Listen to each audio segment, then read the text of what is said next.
बार ma'am मुझे pencil देना। Ma'am मुझे पेंसिल नहीं है, कलर कर पेंसिल दे दो। सभी को कबूतर और चींटी बनाना, ठीक है? कबूतर और चींटी बनानी है।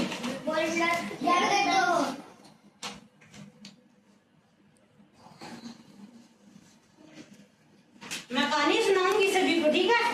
पहले पेंटिंग बनाओ।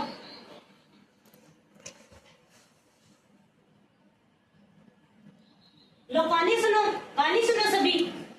चींटी और कबूतर की कहानी सुनाऊं, ठीक है? ये चींटी है, ये कबूतर है, ये एक शिकारी है जिसके पास जाल था। कहानी सुनोगे? बाद में चींटी और कबूतर का फिर पेंटिंग बनानी, ठीक है? कहानी सुनो। एक बार एक चींटी थी। सुनो, सामने देखो। एक बार एक चींटी थी, उसको बहुत प्यास लगी थी। पीछे नहीं बोलना। एक बार एक चींटी थी, उसको बहुत ज्यादा प्यास लगी थी। वो पानी पीने के लिए इधर उधर भटक रही थी। तो उसको एक तालाब नजर आया। तो वो तालाब में जाकर पानी पीने लगी। तो उसको तालाब में जाकर पानी पीने लगी ना, तो वो अंदर गिर गई। तब एक कबूतर पेड़ पे बैठा था सामने, वो देख रहा था उसको। वो चींटी डूबने लगी और बाहर निकलने की कोशिश करती और वो अंदर डूबती जाती। तो वो कबूतर देखता और फिर उसने एक पेड़ का पत्ता तोड़ा और उसमें पानी में डाल दिया। तो वो धीरे धीरे चींटी है ना, उस पत्ते के पास आती और उस पत्ते पे चढ़ जाती है। फिर वो उस पत्ते से धीरे धीरे उस तालाब के किनारे पे चली जाती है। इधर देखो सामने। चींटी किस पे चढ़ती है? पत्ते पे चढ़ के धीरे धीरे वो तालाब के किनारे चली जाती है, ठीक है? तो वो तालाब के किनारे जाकर उस पत्ते से नीचे कूद जाती है। तो उसकी जान बच गई। तो वो कबूतर के पास देखती है सामने। उसने देखा भी वो कबूतर है ना, उसने मेरी जान बचाई है, उसी ने ये पत्ता पानी के अंदर डाला है। तो वो देखती उसके सामने जाती है, कबूतर के सामने जाती है और उसका धन्यवाद करती है। कैसे करती है धन्यवाद?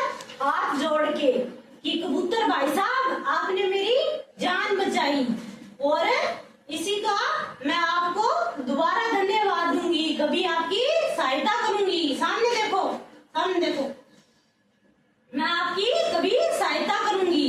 तो एक बार फिर वो चींटी अपने घर चली गई। एक बार कबूतर वहीं पर बैठा था घोंसले पे। तो दोपहर का टाइम था। एक बार एक शिकारी आया तो उसको ना और वो ना जाल डालकर दाने डालकर वहां से चला जाता है। तो वो कबूतर देखता है, उसको भूख लगी होती है। तो वो कबूतर देखता है कि दाने हैं यहाँ तो बहुत सारे। तो वो जाकर स्कूल वाली छुट्टी होगी सभी की। तो वो जाकर दाने चुगने की कोशिश करता है। वो जाकर जैसे ही दाने चुगता है ना, तो उस जाल में फंस जाता है। तो वो बहुत कोशिश करता है, ऐसे फड़फड़ाता है बाहर निकलने के लिए कि मैं बाहर निकलूं, जाल से बाहर निकलूं, लेकिन उससे नहीं निकला जाता। तो वो चींटी आती है और देखती है कि वो कबूतर जाल में फंसा हुआ है। रजनदीप सामने देखो कि वो कबूतर जाल में फंसा हुआ है। तो वो चींटी है ना, वो उस शिकारी के पास जाती है और उसके पैर पे डंक मारने लगती है। तो वो शिकारी है ना, उससे जलन होने लगती है। तो वो जाल में जो कबूतर होता है ना, उससे पीछा छुड़ाने के लिए वो हाथ लगाता है अपने पैरों पे।